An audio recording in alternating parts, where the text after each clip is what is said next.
Bienvenue. Bonsoir également à ceux qui sont à l'autre bout de Paris ou de France, qui nous regardent sur le Facebook de Nikon France.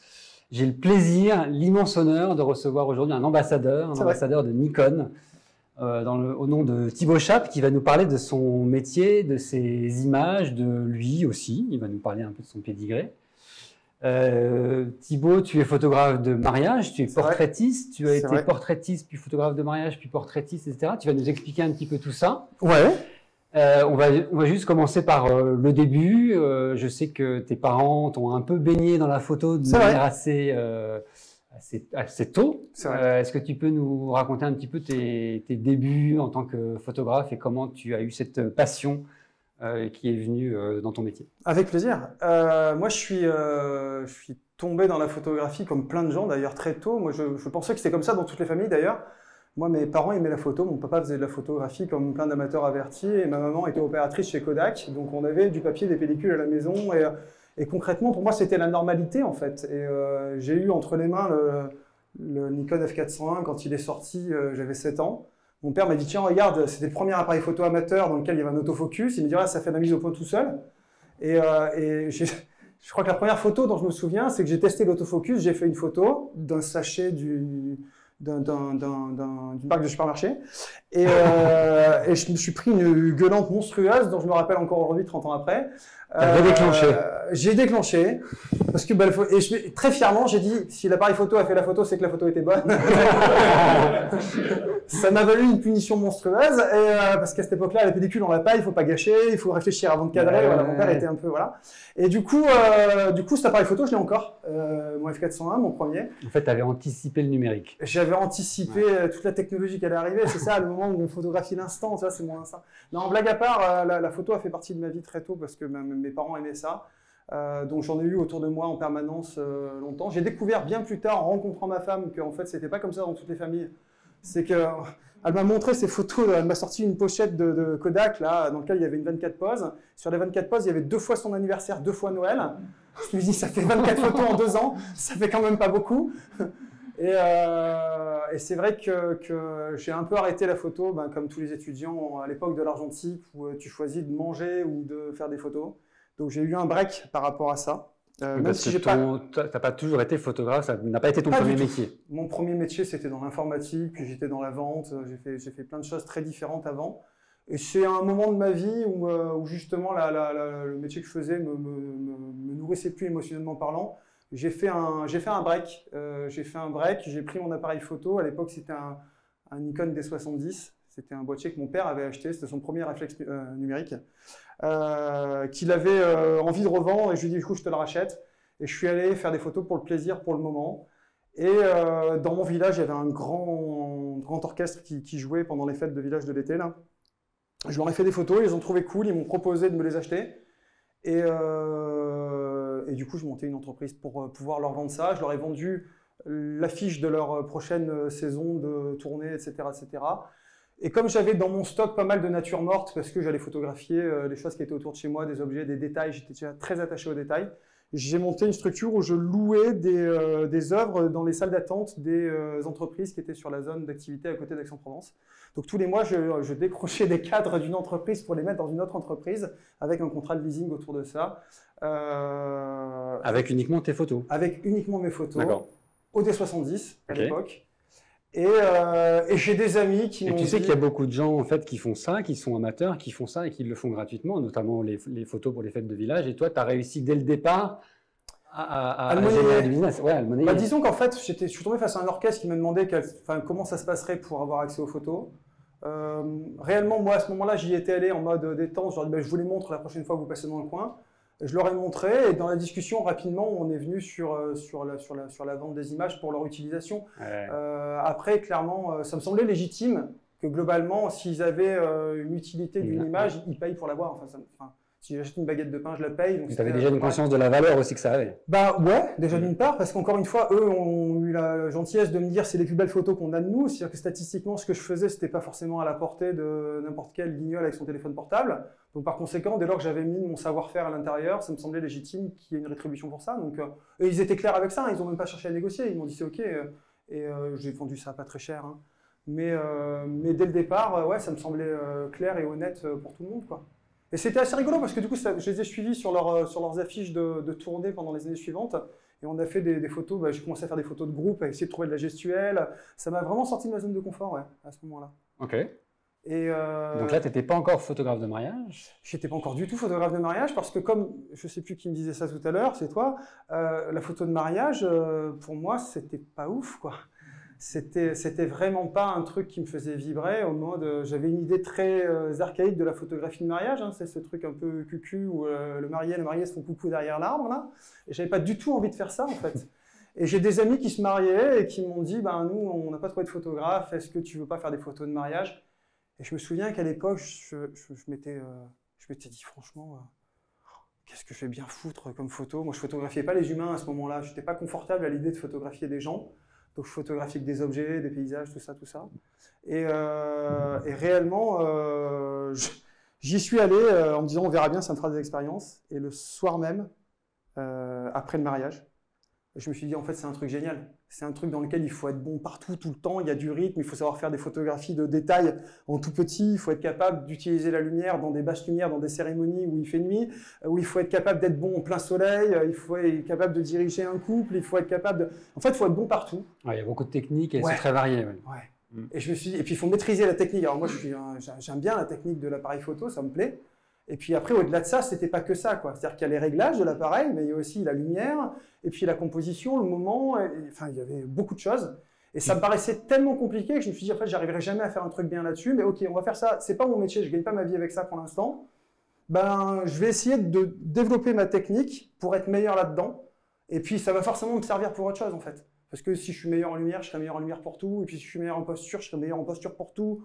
Donc, globalement, j'ai commencé à faire des mariages comme ça. Et tu t'es formé auprès de gens que tu connaissais, de livres à l'époque ouais, non, c'était 2008-2009 cette histoire, donc c'était. Il n'y avait pas encore beaucoup de tutos sur YouTube. Il n'y avait pas encore beaucoup de tutos sur YouTube, ou en tout cas je les connaissais pas. Il n'y avait pas beaucoup de partage comme il pouvait y avoir.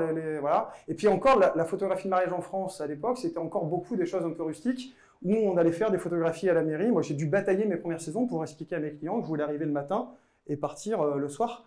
Parce que la demande que j'avais des clients qui me disaient « vous faites des photographies de mariage », ils me disaient bah, « la mairie elle est à 14h, on se voit à 13h50, vous faites les photos de la mairie et 3 photos de famille dehors et puis vous allez faire un autre mariage derrière ».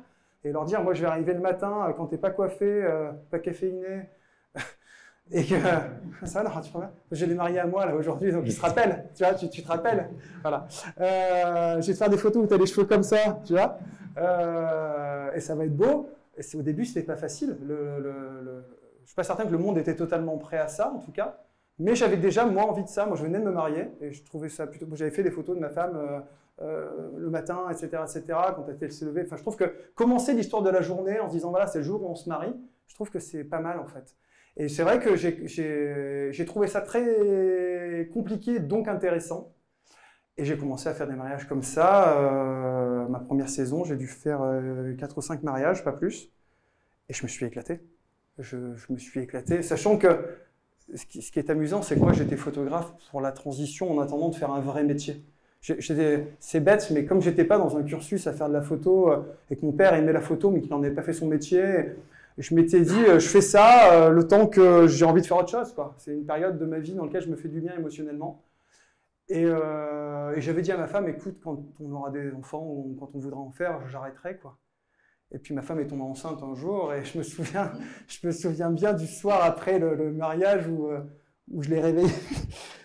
Chérie, à 3h du matin, tu vois, chérie, je veux pas arrêter. Tu vois. Je crois qu'elle m'a dit laisse-moi dormir. Tu vois.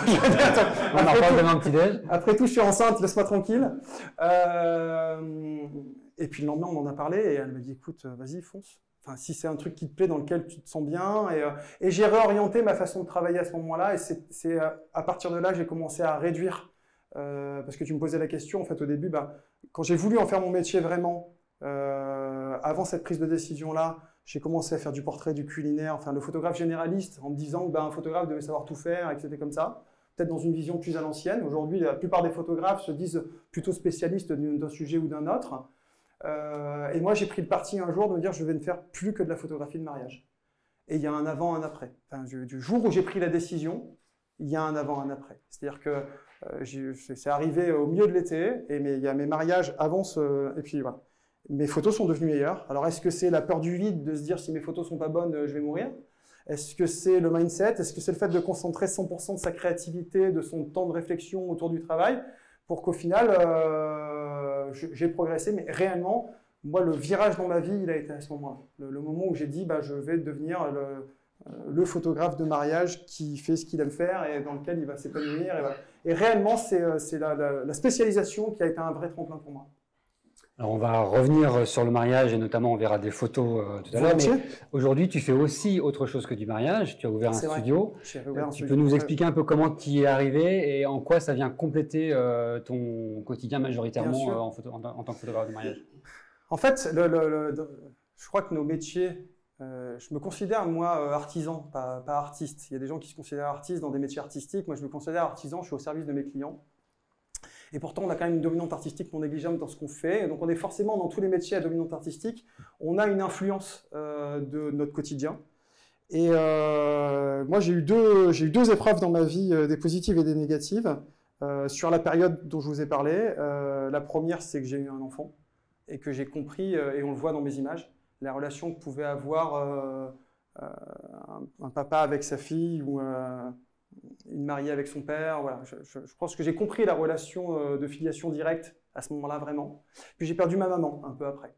Et j'ai compris la valeur patrimoniale de la photographie à ce moment-là, de se dire qu'une fois qu'ils ne sont plus là, on est quand même content d'avoir ces choses-là. Et j'ai compris qu'en fait, à l'ère où on a des téléphones portables qui font des photos qui sont cool, c'est pas l'apparence des gens qui nous manque en fait, c'est la couche en dessous du vernis, quoi. Hein, c'est ce truc qui fait que quand on voit une photo, on se dit oui, c'est lui. Enfin, c'est ces photos que les gens n'aiment pas forcément toujours parce qu'on dit c'est sur le vif ou pas, mais en fait, c'est pas forcément sur le vif. Et réellement, c'est ces photographies-là qui m'ont parlé, qui m'ont donné envie en me disant bah, peut-être que mon métier, c'est de raconter bien plus que l'apparence des gens. Et le studio, je suis revenu un peu à ça. Parce que photographier le mariage, c'est un moment où on rencontre des trucs incroyables. Il y a ta famille, ma famille, mes amis, mes collègues de boulot, ma grand-mère, des gens qui ne se reverront plus jamais en fait. Je trouve que c'est un mélange qui est absolument génial. C'est une synergie d'une journée qui est absolument géniale mais qu'on ne reverra pas.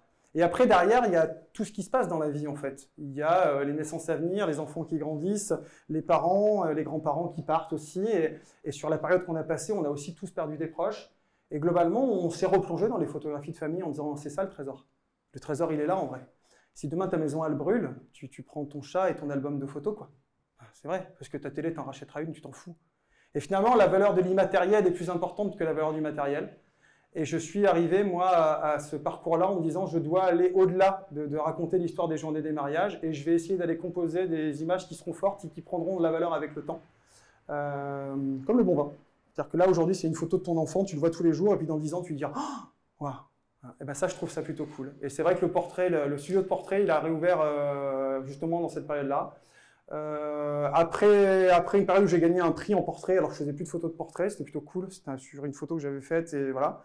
Et après, une opportunité d'espace, parce que je travaillais à l'époque avec Aix-en-Provence avec deux photographes, Etienne Flotis, Sophie Bourgex, qui étaient eux spécialistes chacun de leur domaine. Je faisais du mariage, Sophie faisait du portrait, Etienne faisait de la photographie in mode. Et puis Sophie a eu besoin d'un nouveau local. Et du coup, comme une partie de l'espace qu'on partageait se retrouvait libre, je l'ai réinvesti pour créer un nouvel endroit. Il y a des lives qui ont été faits chez moi, on a ça qui traîne sur la chaîne. Yes, on revient sur le mariage. Et ce que je vous propose, c'est de découvrir un certain nombre d'images. Et comme la chronologie en fait, des images correspond un peu à la chronologie en fait, d'un mariage, tout à fait. Tu vas pouvoir nous expliquer un petit peu ton approche. Tu disais justement que tu arrivais très très tôt et que tu finissais très très tard. Ouais. En quoi tu penses que ça a changé en fait, le métier de photographe, en tout cas de la manière dont toi tu le proposes? Déjà, alors, il y a l'impact du numérique qui fait qu'on peut se payer le luxe de faire des images qui sont moins utiles, entre guillemets. On peut aller chercher des checkpoints ailleurs que là où on nous attend. Et puis après, le fait d'arriver, en effet, dès le matin, c'est aussi attraper des moments plus informels. Et ça permet aussi de trouver Moi, je crois fort que le rythme du mariage, justement, je parle du rythme du mariage, est différent d'une semaine sur l'autre. Toutes les semaines, enfin, même plusieurs fois par semaine, j'ai des mariages. Et en fait, d'un mariage à l'autre, c'est jamais la même chose en vrai. Et le fait d'arriver le matin et de ressentir, si c'est plutôt une grande fête avec des copines qui rigolent, ou plutôt un truc un peu solennel, où la mariée était stressée, etc., etc., je pars du principe qu'il va falloir que je sache m'imprégner de ça, parce que ça va rythmer le reste de la journée. Et donc globalement, moi j'aime bien commencer au préparatif en effet, parce qu'il y a un peu cette transformation comme dans Cendrillon là, tu sais, ce truc où il y a une espèce de synergie, il y a une tension émotionnelle de je veux être beau, je veux être belle pour celui ou celle que je vais épouser. Il y a une espèce de pression des mamans, il y a vraiment une atmosphère émotionnelle qui est chargée. Est-ce que c'est un moment où tu considères qu'il faut que tu sois discret et que tu passes inaperçu, ou est-ce que tu arrives à imposer des choses à ce moment-là? Alors, il y a autant, je crois pas qu'il y ait de bonnes ou de mauvaises situations. La vie, c'est d'abord des rencontres. Non, réellement, il y a autant de façons de faire la photographie de mariage que de photographe. Donc, je suis pas en train de donner un cours magistral en disant qu'il faut faire comme ça, c'est la bonne voie. Réellement, il y a plein de façons de faire. Ma façon de faire à moi, c'est que je touche à rien. C'est-à-dire que là, concrètement, à ce moment-là, je lui ai pas dit regardez à la fenêtre. Alors, on me pose tout le temps la question, c'est pas Photoshop, c'est le reflet de la télé. C'est que là, il y a une télé, et en fait, là, moi, je suis en border de la télé, et donc j'ai le reflet de la télé. Qu'est-ce que c'est bien les écrans quand même. Ça m'a changé la vie. On le fait tous, les photographes de mariage, on le fait tous. Là, à ce moment-là, en fait, c'est une mariée qui vient des États-Unis, qui se marie en Provence. Elle fait un beau mariage dans un parc, dehors, il fait beau, en bord de mer, tatati, et à ce moment-là, il se met à pleuvoir. Et donc, elle se demande si elle pourra faire sa cérémonie dehors, et donc, elle est en train d'attendre qu'on lui fasse signe si elle peut descendre, sortir ou pas. Et j'aime bien cette petite période-là. Donc oui, moi je suis plutôt dans une dynamique à pas intervenir. C'est-à-dire que, alors, pas intervenir directement. Je vais pas dire à la mariée fais ci, fais ça. J'ai pas envie qu'elle se rappelle demain d'avoir posé pour un photographe. Alors au studio c'est différent. Je vais essayer de composer les choses différemment. Mais dans le cadre du mariage, l'objectif c'est que mon couple de mariés, les invités, vivent leur journée sans que j'ai besoin d'intervenir et que ça me permette de raconter leur histoire. Ça, c'est un couple de mariés qui sont en train de se préparer dans la même chambre le matin. Et voilà pourquoi il ne faut pas les laisser se préparer ensemble. Parce qu'après, on prend du retard. Et donc voilà. Et c'est des petits moments sur le vif, en fait. Et c'est génial, en fait. C'est qu'il est en train de lui mettre son col. Et enfin, je trouve ça génial, en fait. Ça leur fait des super souvenirs. Je trouve ça fabuleux. Et puis, on peut faire des trucs un peu artistiques et un peu graphiques. Moi, j'aime beaucoup le graphisme. T'as des schémas en tête où tu sais on sait que pendant une cérémonie de mariage, par exemple, on sait qu'il y a des étapes par lesquelles il faut passer et il faut surtout pas rater les photos parce que tout le monde les attend. Est-ce que toi aussi, dans les préparatifs, tu commences à avoir des schémas où tu te dis ça il faut que je l'ai, ça il faut que je l'ai? Alors j'ai plus ou moins des checkpoints en me disant ce serait intéressant. Moi je pense aussi à la construction d'un album photographique aussi derrière, en me disant il va falloir pouvoir donner du rythme, comme dans un film. Quand tu regardes un film, on te prépare la scène, ça se passe à tel endroit, il se passe ça, etc., etc. Je pars du principe que quand on regardera nos photographies, il va falloir aussi qu'on puisse se préparer. Une photo comme ça, par exemple, sur le papier, c'est net sur le voile, c'est à contre-jour, etc. C'est une photo que j'adore en vrai. Parce que ça raconte tellement l'atmosphère unique de la délicatesse de la fin des préparatifs. Moi j'ai la musique dans la tête de ce truc-là en fait. Et donc je trouve que parfois ne pas montrer des visages et montrer des trucs juste graphiques, ça permet aux gens de voyager différemment. Donc on a des plans abstraits, comme dans le cinéma, puis on a des plans d'ensemble, et puis on a des plans serrés, et le rythme de tout ça donne de la profondeur au reportage. Et c'est ce qui fait qu'à la relecture du reportage, tu te replonges un petit peu dedans quand même. Donc, et puis on fait quand même des trucs un peu graphiques aussi, évidemment. Quand on a de jolis endroits, on essaie de composer des images. Mais c'est vrai qu'au niveau des checkpoints, j'ai en tête des choses qui fonctionnent. Parce qu'encore une fois, des fois ça va très vite. Donc il faut être capable de sortir des images qui marchent. Donc je sais à peu près comment marche la lumière, je sais à peu près comment marche mon appareil photo. Donc techniquement, je sais que si je peux avoir des images qui me sauvent la vie à des moments.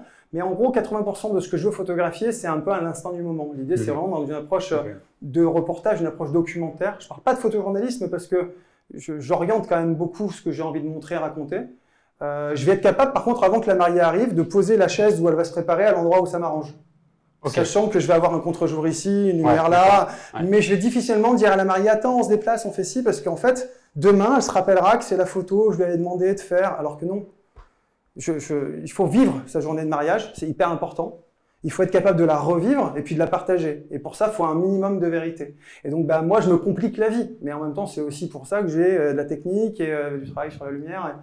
Mais moi, j'aime bien me laisser inspirer par ce qu'on me donne. Je trouve ça hyper intéressant. C'est la boîte mystère de MasterChef, là. Tu sais, tu ouvres le truc et tu sais pas ce qu'il y a dedans. Il faut que tu fasses un truc génial avec. Et ben ça, je trouve ça super excitant, en fait. Ok. C'est super excitant. Là, on est déjà sur l'étape d'après, c'est-à-dire le first moment... look, la rencontre, ouais, la rencontre. découverte. Mais c'est Ouais. vrai que les préparatifs des mariés, c'est souvent séparément, sinon ils prennent du retard, ils s'embrassent et tout, vous avez vu. Hein. Mais après, il y a la rencontre. Alors la rencontre avec le marié qui attend et qui est un peu en stress, voilà, etc., etc. Mais ça peut être la rencontre aussi avec les invités, avec les papas, les mamans, les témoins, les frères, les sœurs. Et cette espèce de first look là, ce petit moment où on se découvre l'un l'autre, c'est un truc qui est dans une émotion très différente des préparatifs. Parce que dans les préparatifs, on a une espèce de mélange de contrôle et de stress et de joie de vivre et de beaux moments jusqu'à la fin de la fin, où là on est prêt et ça devient vrai. C'est au moment où on prend conscience que ça devient vrai. Et après, derrière, on a... je trouve ça fou. C'est qu'à un moment ou à un autre, c'est un papa et sa fille. Et elle a beau se marier aujourd'hui, c'est sa petite fille. Quoi. Tu vois, je veux dire, c'est encore sa petite fille. Et je trouve que c'est hyper intéressant. Peut-être pour la dernière fois. Peut-être pour la dernière fois. Et globalement, d'ailleurs, dans l'expo, j'ai une autre photo de ce même duo-là, en soirée plus tard. Et globalement, ça raconte bien. Je parlais tout à l'heure du fait que quand les gens étaient plus là, on aime se rappeler de l'interaction qu'on avait avec eux. Je trouve que c'est le genre d'image qui le raconte bien. Comme une larme dans les yeux d'un papa, quoi. C'est marrant parce que les papas sont pudiques. C'est toujours un peu gênant de, voilà. Et quand ils finissent par voir qu'on les a captés, alors sur des photos comme ça, je suis au 70-200, donc je suis à l'autre bout de la pièce, il m'a oublié en vrai, sa fille elle sort, il est là, il se fait saisir comme tout le monde. Réellement, quand il voit qu'on l'a capté, il est partagé entre merci, parce que c'est un moment dont je me rappellerai, et espèce de salopard, tu m'as bien eu. T'as un dossier sur moi. Voilà. Donc, tu vois là, on a quand même le regard inquisiteur du père qui dit qu'est-ce qu'il fait, vous n'êtes pas marié vraiment. Tu vois, on sent la pression sociale un peu. Tu vois, donc, mais ouais, c'est aussi bêtement des moments volés. Moi, je pense que culturellement, quand j'étais petit, on m'a montré des photographies, et encore aujourd'hui, quand on regarde les grands maîtres de la photographie, il y a beaucoup de moments volés en fait. Il y a beaucoup de moments, et on nous dit souvent c'est des jolis moments. Et c'est vrai qu'un moment volé, ça se prépare, j'ai envie de dire. Il faut que nous, on soit prêts. C'est le moment où l'opportunité rencontre le travail. Il n'y a pas de hasard, en vrai. C'est qu'il faut qu'on soit prêts, qu'on ait déjà presque précomposé nos scènes en disant, à cet endroit-là, avec cette lumière-là, il peut se passer un truc, en fait. C'est un boulot de chasseur. Tu te dis, là, il peut se passer quelque chose, et on verra si ça se passe. Et puis, quand ça se passe, on déclenche. Puis, des fois, ça marche bien. On va passer sur la suite, avec notamment des photos pendant les cérémonies. Ouais. Alors les cérémonies, c'est aussi hyper intéressant, parce qu'encore une fois, il y a des cérémonies civiles, des cérémonies religieuses, les religions ne sont pas toutes les mêmes, donc les rythmes ne sont pas les mêmes, les attentes ne sont pas les mêmes. Et globalement, dans une cérémonie, il y a des moments de recueillement, il y a des moments plus festifs, plus marrants, et je trouve qu'encore une fois, dans mon esprit de raconter l'histoire d'une journée, j'ai pas envie de faire des photographies de cérémonies qui soient toutes les mêmes. Le côté, justement, je sais qu'il va me falloir les entrées, les alliances et tout. Évidemment qu'il va me les falloir. Mais j'ai plutôt envie de raconter comment telle cérémonie s'est passée de telle manière, comment... je trouve que c'est plus intéressant. Et ça veut dire qu'au niveau du matériel, tu dois avoir plein de focales avec plein d'ouvertures différentes pour pouvoir justement être alors moi, je suis ambassadeur Nikon, alors du coup, j'ai plein d'appareils photo. Non, c'est pas vrai. J'ai systématiquement 2 boîtiers. Alors, jusque les années précédentes, j'avais 2 850. Là, maintenant, j'ai la chance de faire partie de ceux qui ont du Nikon Z9. Je sais qu'il y a beaucoup de monde qui les attend, donc j'ai peur de me faire taper, mais aujourd'hui, j'ai un Z9. J'ai systématiquement 2 boîtiers. En général, quand je peux me le permettre, j'ai un 16-35 d'un côté et un 70-200 de l'autre, histoire d'avoir une plage de 16 à 200. La plage entre le 35 et le 70, j'arrive régulièrement à m'en passer. 2 raisons. Parce que déjà, je suis mobile, je me déplace pas mal. Et en plus de ça, parce que si par malheur il y a besoin de recropper, avec mes 45 millions de pixels, je peux aller me cropper à l'intérieur pour retravailler une focale. Ouais, c'est ça. Si vraiment à 35 mm, j'aurais voulu être au 50, perdre ce que j'ai à perdre sur 45 millions de pixels, sincèrement, c'est pas dommageable pour mon travail.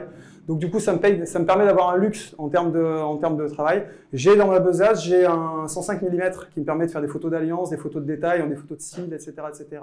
Donc un macro. Ouais, un macro, un 105 macro. Et j'ai un 24-70 de 8 qui clairement est de base sur mon objectif, sur mon appareil photo le matin, mais qui rapidement se fait remplacer dès que j'ai les 2 boîtiers. Donc je viens de dire, 50% des photographies du mariage sont faites au 70-200. Okay. Donc, ouais, quasiment tout. Tu parlais du Z9. Pour toi, c'est quoi le gain le plus important, en fait, d'être passé d'un D850 au Z9? Le Z9 est un triomphe. Réellement, alors moi, excuse-moi, mais moi, je voulais pas passer à l'hybride. Moi, je fais partie de ceux, cette espèce de dinosaures qui s'étaient dit, ouais, l'hybride, je sais pas, la perte du plaisir, le miroir, le machin, le ci, le là. On en a parlé longtemps. Et ils m'ont foutu un Z7 II dans les mains en me disant, ah, t'as vu, c'est bien. Je dis, ouais, ça, regarde-le. Et réellement, je voulais pas y passer parce que j'étais bien avec. Alors moi, j'ai eu un D70, un D300, un D700, un D800, un D810, un D850. Donc mon boîtier, il a pas beaucoup changé. J'avais mes habitudes et j'avais une relation fusionnelle avec mon boîtier. C'est mon enfant, hein, presque. Et réellement, passer à l'hybride, ça me faisait peur. J'avais peur de perdre le plaisir. C'est bête, mais le fait de ne plus avoir la visée réelle, etc., j'avais peur de perdre ce qui me faisait vibrer dans la photographie. Et j'avoue qu'il faut être clair aujourd'hui. Moi, la première fois que j'ai mis mon œil dans un hybride, j'ai vite oublié que c'était un hybride. Et la plus-value qu'on gagne aujourd'hui avec le Z9, moi, je vois, j'hallucine sur des trucs comme l'autofocus. C'est monstrueux. Enfin, sincèrement, je pensais pas que c'était possible d'être aussi performant en autofocus. Voilà. Au moment de l'accroche, au suivi, alors, dans les basses au moment de l'accroche, déjà, c'est redoutable, parce que tu l'allumes et le truc, il a déjà attrapé avant même que tu saches où est-ce que tu voulais le mettre. Et en plus de ça, le suivi. En plus de ça, si tu bloques une zone, parce que moi, j'ai deux façons de l'utiliser. Comment il s'appelle, le wide L, là, le mode wide L, dans lequel je cale une zone dans ce qui m'intéresse. Ce qui fait quand il y a des gens qui passent devant, ils ne me décrochent pas l'autofocus de mon sujet. Ce qui fait quand je suis dans ma cérémonie, que je suis bloqué sur mes mariés et que le témoin il passe pour amener les alliances, je ne perds pas mon focus sur ma mariée. Et, enfin, je veux dire, pour moi, c'est improbable. C'est-à-dire que globalement, je ne peux plus rater un focus sur une image. Et ça, pour moi, ça me permet de me concentrer sur avoir l'œil à côté sur ce qui se passe parce que il y a un gosse qui va faire une ânerie, il y a papy qui est derrière qui va faire « vive les noms !» Et puis, tu vois, et c'est ça ça va me permettre d'aller m'intéresser à autre chose que de la technique. Alors, j'aime la technique, hein. Vraiment, j'aime la technique. Mais le fait de pouvoir me passer plus de temps à faire des images… ça te donne plus de liberté, en fait. Ouais. Moi, c'est improbable. Le bruit au déclenchement? Le bruit du déclenchement, alors moi… Ou l'absence de bruit au déclenchement? Alors, le bruit du déclenchement, moi, il m'a jamais vraiment dérangé. Alors, exception faite d'un jour où j'avais une mariée qui était pianiste, et elle a fait le soir un truc au piano, et j'avoue que j'étais gêné elle était seule dans un truc qui résonnait, et c'est vrai qu'à chaque fois que je déclenchais, j'avais un peu de mal. Voilà. J'avoue que ça, c'est la seule fois de ma vie où je m'étais dit, ah, c'est un peu gênant. Mais ça, c'était pas le Z9. Et c'était pas le Z9, c'était avec le D850. L'absence de bruit du déclenchement, au début, vachement déstabilisant. Je savais pas si je faisais des photos ou pas. C'est hyper déstabilisant de te dire, mais je l'ai faite, je l'ai pas faite. Ouais. Tu fais l'erreur de faire une rafale, tu te retrouves avec 640 photos. Mince. Donc on a tous fait l'erreur, hein, je vous rassure. Et aujourd'hui, réellement, c'est un vrai confort parce que il y a des moments un peu enfeutrés où on peut attraper des petits instants, notamment sur les enfants. Aujourd'hui, les enfants ont plus peur de l'appareil photo, au contraire. Et quand ils nous voient, ils sourient, ils posent. C'est limite pénible en vrai. Parce qu'avant, les enfants étaient spontanés. Et aujourd'hui, à force qu'on leur dise, vie, fais des sourires, quand ils nous voient, ils font. Et ils bougent plus. Et en fait, non, je voulais que tu fasses ce que tu fais. Et le fait de pouvoir aller recomposer mon image sans qu'ils me voient venir, sans qu'ils m'entendent, ça me permet de recapter des moments avec ces personnes-là qui sont. Okay. Voilà. Donc, ouais, c'est une vraie plus-value. Réellement, c'est une vraie plus-value. Tu travailles avec des éclairages? Alors, à part à la soirée, non. Ouais. Ben, ça m'oblige à monter à 12 000 ISO, là, tu vois. Mais à part à la soirée où je vais faire un éclairage plus créatif pour essayer de maîtriser et puis pour donner une ambiance qui m'intéresse, etc., etc. Le reste de la journée, j'ai pas. Alors si, pour des photos de couple peut-être, parfois de nuit, etc., etc. Je vois mes mariés qui sont à l'expo là, qui sont contents. Donc oui, pour des photos de couple de nuit ou pour des photos de soirée. En dehors de ça, tout en lumière naturelle. D'où l'importance de J'ai le marié qui va avec le mariage là. Et du coup, d'où l'importance pour moi d'avoir aussi des boîtiers qui sont capables de gérer correctement les ISO. Parce que des fois, je travaille dans des endroits qui sont très sombres. Et le focus, le fait que l'autofocus accroche malgré les zones sombres, c'est aussi hyper confortable. J'ai vu ça dans l'évolution des boîtiers et aujourd'hui, notamment avec les hybrides, j'ai vu un gain par rapport au D850. J'ai vu un gain par rapport au D850 où j'ai moins ce côté où tu sens qu'il se demande, tu sais, quand il fait sombre, il se demande où est vraiment la zone de ce que tu veux photographier. Voilà. Et tu sens qu'il hésite, et donc tu hésites aussi. Là, aujourd'hui, le Z9 n'hésite pas, et donc c'est rassurant. Je suis plus serein. Génial, ça. Dis-moi. Tu t'autorisais à monter à combien en ISO avec le Z9, très haut, le 850 et le 810 en haut? Alors, Je vais juste répéter la question pour les personnes pardon. qui sont donc sur la montée en ISO. Jusqu'où tu allais avec un D850, jusqu'où tu vas aujourd'hui avec le Z9? J'essayais à l'époque du D850 de ne pas dépasser 6400 ISO, parce que je sais que certains de mes mariés vont vouloir tirer en grand et je veux maîtriser, etc. etc. Il m'est arrivé de monter à 2 fois ça. Et ça passe bien. Et en vrai, ça passe bien. Après, encore une fois, ça dépend de la typologie de la photo. C'est-à-dire que sur une photographie comme ça, à la rigueur, ça pourrait passer parce qu'il y a finalement assez peu d'éléments. Sur une photographie de soirée où tu as 200 personnes, si tu montes dans les ISO, c'est où est Charlie, quoi. Je veux dire, c'est plus exploitable. Donc il y a un moment ou un autre où... Non mais c'est vrai, il y a un moment ou un autre où selon le type de photo qu'on fait, on ne pourra pas se permettre de monter en ISO de la même manière. Moi, alors, je vais dire un truc que je raconte pas souvent, mais c'est un vrai tips. J'ai tendance à fonctionner en natif. Sur mes mariages, je commence à 800 ISO, même quand j'en ai pas besoin.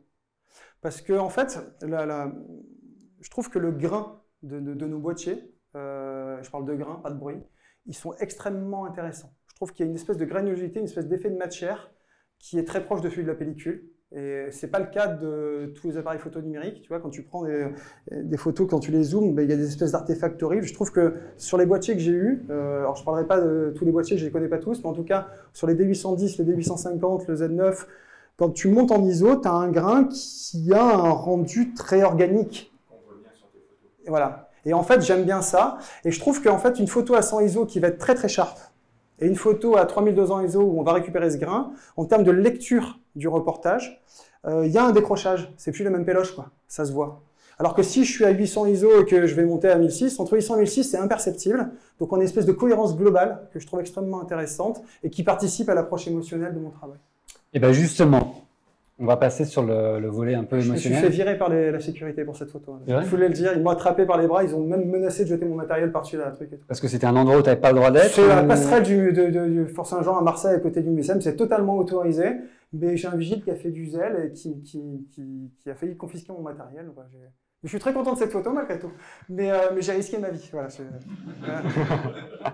Moi, j'ai pas la force physique pour rivaliser, donc j'ai dit pardon monsieur, je suis parti. Voilà. J'ai les gardes du corps qui peuvent venir. Alors, tu en as parlé tout à l'heure, mais c'est passé un petit peu vite. Il y a 3 mots-clés, en fait, qui, selon ce que tu m'as dit, caractérisent en fait, une prestation de mariage pour toi et qui sont, à mon avis, ta signature. C'est vrai. C'est vivre, revivre et partager. Et comment tu relis ces 3 mots avec la notion patrimoniale, dont tu nous en as déjà un petit peu parlé, et le côté émotionnel qui est la thématique de cette exposition. En fait, moi, j'ai des souvenirs d'enfant quand mon papa me faisait poser pour des photos où je me faisais pourrir pendant 10 minutes parce qu'il fallait que je sois au bon endroit. Et j'ai des photos géniales avec un souvenir qui est discutable.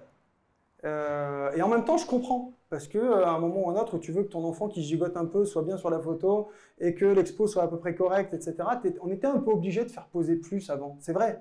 Et aujourd'hui, c'est peut-être moins indispensable. Et c'est vrai que je crois fort à l'importance sur ce que je photographie en tout cas. Je préfère qu'ils soient entre eux plutôt qu'avec moi en fait sur la photo. Voilà. Je préfère qu'ils oublient que je suis là. Et je préfère croire que si on leur permet de vivre le moment, ils auront un souvenir à partager dans des années qui sera plus fort. Et donc c'est vrai que la première chose, c'est leur permettre d'être confortables avec moi. Que ma présence ne les dérange pas, parce que c'est quand même pas hyper amusant hein, d'avoir un gars qui te photographie. Le photographe du mariage, il passe plus de temps avec la mariée que n'importe lequel de ses invités. On a la Il faut bien que tu les prépares, parce qu'ils viennent quand même pour une séance photo, à ce moment-là en particulier. Donc ils se disent, bon, on va être face caméra, on va être pas pour lui, mais on va être... Oui, mais c'est ça l'idée, c'est être capable Comment de... t'arrives à... Bon, tu sais, quand tu viens de te marier, que ta femme elle est dans une robe incroyable, et que tu lui dis vas-y mets-toi là-bas, fais-lui des bisous, généralement ça passe. Non, réellement c'est pas très compliqué parce qu'en effet c'est une journée dans laquelle on vit plein de choses géniales. Et en fait cette petite bulle où on attrape, juste pour parler de la photo de couple, mais c'est pour tout le reste, hein, cette petite bulle où on attrape notre couple de mariés en disant mettez-vous ici, on va vous faire des photos, généralement ils oublient rapidement qu'on est là en fait, parce qu'ils vivent leur moment. D'ailleurs, il y a des fois je leur dis vas-y fais-lui un bisou, et puis et puis j'arrête de faire des photos parce que c'est gênant, tu vois, c'est vraiment un autre, c'est faut arrêter. Donc réellement, tu vois, les trucs comme ça, c'est un escalier qui descendait à leur chambre, ils étaient partis se changer avant la soirée, et puis en remontant dans l'escalier, je lui ai dit attends, vas-y embrasse-la, là, juste au moment où il était sous la lampe, et il l'a coincé, là tu vois, il la bloque avec la main, il l'a coincé sur le truc, et en fait les choses viennent spontanément en fait, les gens te disent les photos elles ont l'air tellement vraies, mais en fait elles sont vraies. Quand tu dis à quelqu'un embrasse là, plutôt que de lui dire vas-y mets ta main là, fais comme ça, fais le poirier, c'est pas possible. Donc globalement j'essaye de saisir les petits moments, d'où l'importance de la rapidité de mon focus, d'où l'importance. Là il fait nuit, hein. On est dans un couloir, on est éclairé juste par la loupiote là. Tu vois, donc réellement on est aussi obligé d'avoir des choses comme ça. Et c'est vrai que le fait de vivre le moment, quand ils voient cette photo, eux ou tous les autres, ils se rappellent le moment qu'ils ont vécu. En disant c'est ce truc où il s'est passé ça, ou c'est le moment où c'est hyper intéressant. Et quand ils vont revoir les photos, ils vont le revivre avec leurs invités aussi, parce qu'il y a des moments que les invités ont vécu dans la cérémonie, en disant ah oui, on va se rappeler du moment, de la musique, de l'odeur, voilà. Et puis partager. Enfin moi je parle de l'approche patrimoniale de la photographie de mariage. Je suis convaincu que ça fait partie des trésors des familles, et je crois fort que c'est un des trucs qui a le plus de valeur dans nos histoires. Et je me dis que les photographies, je pense qu'un jour ou l'autre, elles seront dans un album de quelqu'un que je connais pas encore, qui sera le fils, le petit-fils, l'arrière-petit-fils de mon marié. Et je trouve ça hyper riche de sens. Quand aujourd'hui tu sors une photographie de l'histoire, de peu importe, de n'importe quoi, hein, tu te dis ouais, c'est génial, tu as l'impression d'y être, et je trouve qu'à l'échelle d'une famille, l'amour entre mon père et ma mère est aussi important que Notre-Dame de Paris, quoi. Tu vois, je veux dire, c'est toute proportion gardée, je trouve que voilà.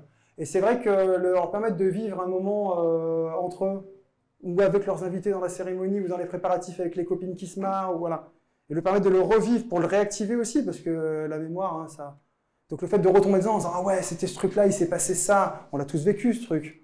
La vignette, ça, elle te déroule le film en fait. Tu revis. La photo n'est juste que l'amorce de ce qui s'est passé dans les secondes qui ont suivi.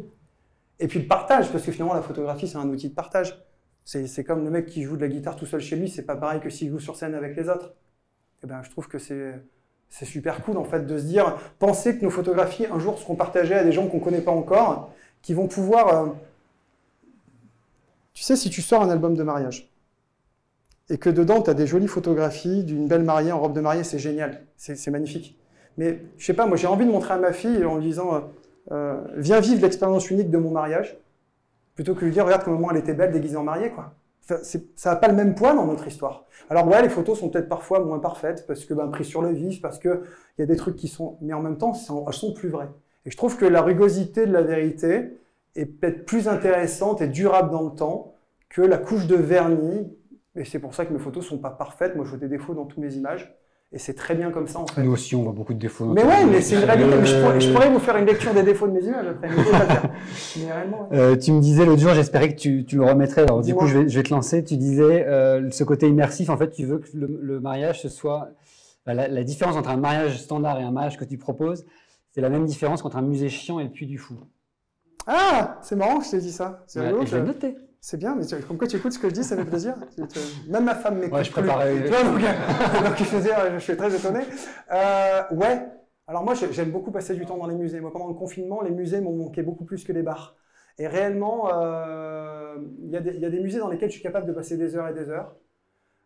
Et puis il y a des moments où c'est un peu pénible. Et c'est vrai que quand tu regardes des albums de photos ou quand tu regardes des photos, moi j'ai envie de vibrer à chacune des... J'ai la chance de pouvoir regarder des photos d'un tas de photographes. Il y a des gens talentueux dans mon entourage et j'adore être estomaqué, être saisi et me faire transporter. Et c'est vrai que c'est un peu cette idée-là. C'est-à-dire que quand tu lis un bouquin d'histoire et qu'on te dit les Gaulois ils ont fait ça et les Romains ils ont fait ça, les armures, tout ça.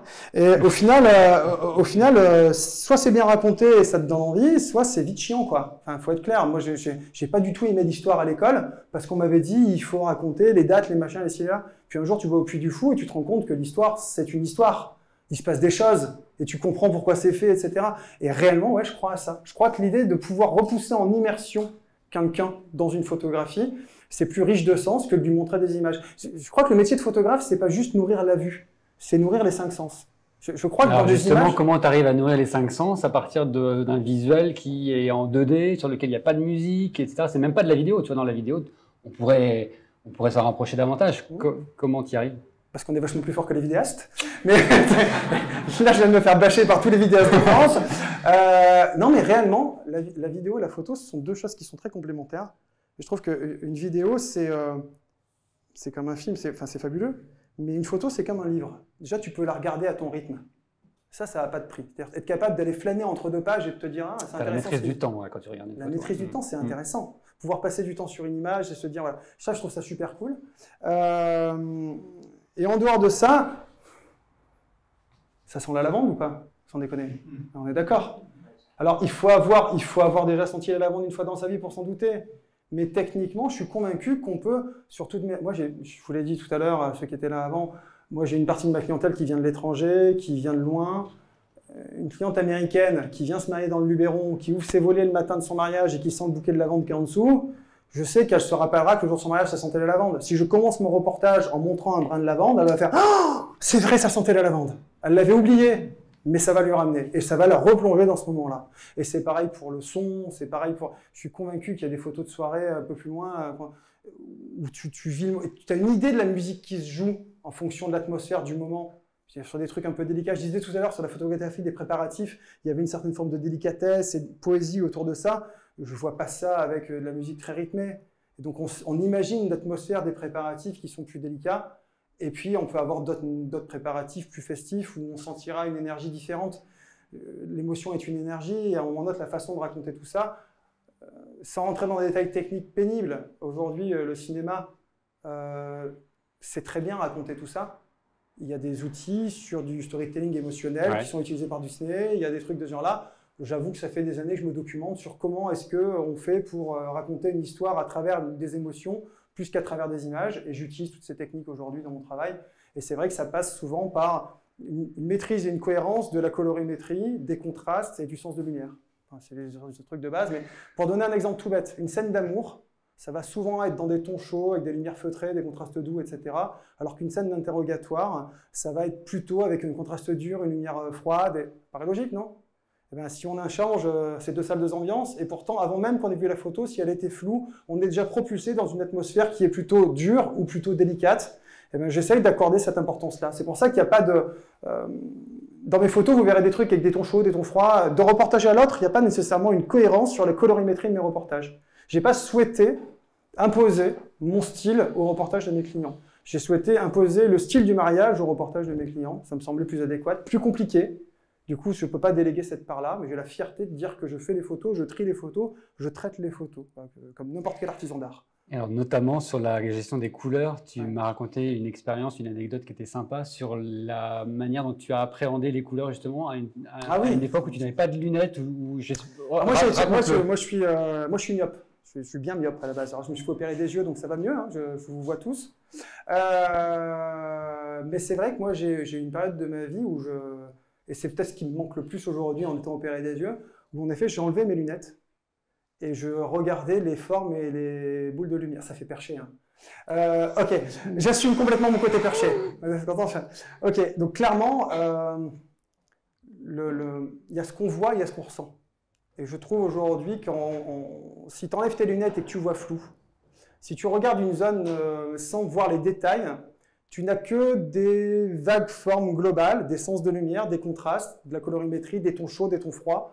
Et cette espèce de mélange-là va évoquer une espèce de sentiment. Tu vois, si tu rentres, aujourd'hui, les salles des hôpitaux sont très blanches, et puis inconsciemment, on sent... Ne pas voir le sujet, la netteté du sujet. Le fait de ne pas voir le sujet, on a l'atmosphère. Ouais. Et en fait, je fais ça, moi je le montre dans une de mes conférences où j'ai des photos où je mets flou, en disant, à votre avis, c'est plutôt quoi comme photo? Et les gens, ça a l'air d'être un truc un peu cool, un peu sensuel. Mais ouais, parce qu'en fait, l'atmosphère de la colorimétrie du moment fait qu'on est sur un moment plus sensuel. Et c'est vrai que même dans des préparatifs, on l'a vu tout à l'heure, j'ai des photographies de mariage de même sexe, quand on prépare les deux mariés et eux, si on veut qu'on comprenne sur un détail qu'on est dans telle chambre avec tel marié et puis pas dans... Il y a des petites astuces comme ça. Donc on va faire un virage partiel. Moi, je vais définir que l'un des mariés va avoir plus une dominante qui va être, je ne sais pas, par exemple orange, doré. Et puis l'autre qui va avoir une dominante plutôt mauve.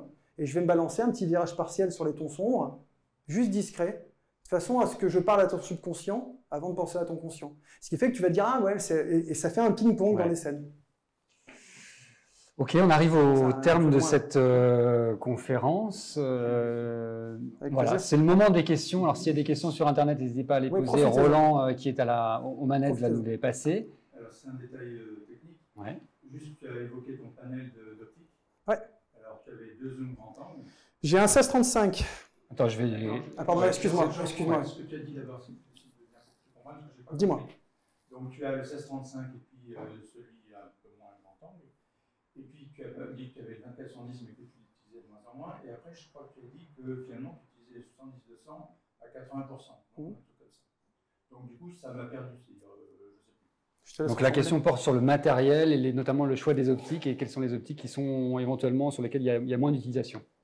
Alors, dans mon sac photo, j'ai 2 boîtiers, un 16-35 qui va faire toute la partie grand angle, plan emblématique, plan d'ambiance, un 24-70 que je vais avoir en début de journée mais que je vais vite ranger dès que je vais monter le deuxième boîtier qui arrive à la fin des préparatifs, un 70-200 qui en effet fait 80% de mes photos et un 105 mm macro qui sert quasiment qu'au préparatif. Donc j'ai 4 objectifs, d'accord, 2 boîtiers, pléthore de batteries, de cartes mémoire, j'ai des flashs pour la soirée, des flashs déportés, etc. etc. Et c'est à peu près tout. Donc, les préparatifs, c'est au 16-35 et au 105. c'est ça. Les préparatifs, donc ouais, c'est au 16-35. Les préparatifs, je vais commencer 16-35, enfin je vais commencer 24-70 et 105 mm. Je vais vite passer au 16-35. Je vais essayer de compléter en 70-200 si j'ai de la place, mais des fois on n'a pas vraiment le recul, donc c'est pas obligatoire. Et à partir de ça, sur le reste de la journée, je suis quasiment tout le temps en 70-200, 16-35. À partir de la soirée, je tombe, enfin j'ai quasiment plus qu'un boîtier, puisque je suis à 16 mm au contact avec les gens. Avec mon flash comme ça, tu te rappelles? Voilà. Et en éclairage, sinon en soirée, tu utilises quoi? J'ai un flash Cobra en déporté avec une cellule, juste pour pouvoir faire un éclairage créatif. Est-ce qu'on a une autre question, peut-être avant de terminer? Oui. Quand on voit tes photos, on voit forcément l'émotion que tu mets et on voit aussi que tu donnes de ta personne. On a tous envie de mettre l'émotion dans nos photos. Qu'est-ce qui, selon toi, fait la différence pour arriver à ça? Alors, je répète la question. Qu'est-ce qui fait la différence entre tes photos et les photos des autres pour arriver à mettre de l'émotion, sachant qu'on a tous envie que nos photos soient Il a surtout émotionnelles? dit que mes photos étaient vachement belles et qu'il y avait des émotions dedans. Bah, moi, j'en profite, je me jette un peu des trucs, hein, j'en profite. Je pense que déjà, il y a une première chose, c'est il faut oser mettre de soi dans ses photos. C'est vachement flippant cette histoire. Il faut ce moment où tu te fous à poil en disant je vais accepter de montrer ce que moi je vois dans mon filtre émotionnel à moi. Donc déjà, il y a une problématique d'accepter de ressentir ce qui se passe. Je pleure dans un mariage sur 2, hein. Donc voilà. Et se dire, ce truc-là, je l'accueille et comment je vais le raconter. Alors encore une fois, c'est accepter de le vivre le jour J, mais c'est comme je le disais tout à l'heure, c'est beaucoup de boulot au préalable pour se dire, comment est-ce que je peux raconter ça? Et encore une fois, c'est ce que je disais sur comment est-ce qu'aujourd'hui, dans la publicité, dans le cinéma, on raconte ce type de scène. Et du coup, il y a un catalogue mental, une bibliothèque mentale de comment est-ce que tu racontes. Si demain, je te dis, je veux que tu me fasses un plat italien, tu vas forcément me dégainer des tomates et de la mozza, et si je te dis de me faire un plat chinois, tu vas me servir, tu vois. Ben, globalement, dans mes ingrédients au fond de ma tête, je sais comment est-ce que je peux raconter les éléments. Donc quand je me retrouve, et ça en arrive à devenir un truc totalement spontané, comme quand tu es dans ta voiture, que tu as un coude à la fenêtre, que tu changes de vitesse, que tu chantes, et que, okay, ça devient spontané, c'est quand je vois une scène, je la raconte comme j'ai envie. Aujourd'hui, je peux me payer le luxe de faire les photographies que j'ai envie de faire dans un mariage. C'est peut-être pas le cas de tous les gens qui débutent. Aujourd'hui, j'ai des gens qui viennent me chercher parce qu'ils sont sensibles à mon style. Et du coup, j'arrive en me disant, aujourd'hui, je vais faire les photos qui vont me faire du bien à travers ce que je sais de vous. C'est-à-dire, globalement, explique-moi qui tu es, comment tu fonctionnes. Et j'essaye de mixer l'ingrédient secret de ce que tu es avec la manière dont je cuisine. Et ça fait un melting pot qui marche bien. Merci Thibaut. Oui, alors attends, il y a peut-être d'autres personnes qui n'avaient pas posé de questions. Merci beaucoup, c'est vraiment adorable et c'est vraiment de très belle qualité. Un plan, est-ce que vous allez arriver à changer le cadre ou est-ce que vous restez toujours sur le cadre? Alors, était dans la question, c'est, alors merci beaucoup déjà pour la qualité de ton travail, comme ça il est content. Il a dit que c'était très beau, sinon. Et après la question c'était un plan et comment, est-ce qu'on bouge ou est-ce qu'on bouge pas? Changer de cadre, horizontal, vertical. Ah oui, horizontal ou vertical. Alors, je fais quasiment tout en horizontal. Et pourtant, j'ai un Z9 qui me permet de faire de l'OLED vertical. Non, je fais quasiment tout en horizontal pour plein de raisons, parce que c'est une façon de penser. Et encore une fois, je suis très inspiré du cinéma. Voilà. Parce que je suis trop vieux pour TikTok. Et non, réellement, par contre, changer de cadre, c'est pas uniquement changer d'orientation. Alors, dans un bon esprit de storytelling, pour moi, une scène, c'est 3 à 5 axes de champ minimum. C'est-à-dire que globalement, sur un moment préparatif de la mariée qui s'habille, il va y avoir le détail de la robe, l'axe de la maman, le regard de la mariée, le contexte général de la chambre. Il y a plein de choses à raconter sur un seul moment. Donc en fait, je bouge beaucoup. Hein. J'ai des mariés à moi qui font bruit de la tête. Réellement, je bouge beaucoup tout le temps, en fait, en vrai. Et c'est aussi pour ça que les deux objectifs me permettent de pas mal. En fait, il m'arrive aussi des fois de bouger pour ne pas être dans la zone où se passent les choses. Je veux pas déranger le moment, en fait. Donc, ouais, je recompose souvent. Alors, je crois que Roland a une question. Ouais. Oh, il y a plein de choses en fait qui sont tombées en ligne. Il y a Franck qui vous salue. Il y a Nazir qui a rebondi sur le fait que les gars avec les portables, c'est des guignols en début de conférence. Laetitia qui dit bonsoir. Nicolas qui te fait coucou. Mais pour conclure le stream, en fait, je vais plutôt vous lire le message d'Ami Maud qui dit bravo et merci Thibaut pour cette conférence. J'admire beaucoup votre travail depuis un moment maintenant et je photographie ce week-end mon premier mariage depuis 3 ans. Vous avez fini par me remettre totalement en confiance. Je suis ravi. Et donc la conclusion, voilà, pour les personnes qui sont là, vous pourrez poser vos questions après, parce que vous avez la chance d'être ici, ce qui n'est pas le cas des personnes qui sont à distance. C'est vrai. Mais pour conclure, donc ton exposition, elle est ici encore jusqu'à samedi. Ouais. Donc c'est assez, il faut venir. Et est-ce que tu peux juste nous rappeler comment on peut te contacter si on a envie, soit d'être marié et pas de se marier avec toi, pardon, d'être photographié par toi, ou même de connaître sur ton travail. Pour me retrouver, pour parler de la photographie avec mon nom et mon prénom sur Internet, moi j'ai un site qui s'appelle thibautchape.fr, tout attaché. J'ai un compte Instagram où je suis assez réactif. Si vous voulez m'écrire, je demande des photographes notamment s'ils ont des questions à poser. Donc sur Instagram, sur Thibaut Chape, et sur Facebook et sur mon site. Et puis pareil sur le Studio Chape aussi. Voilà. En tout cas, voilà, je serais ravi. Super.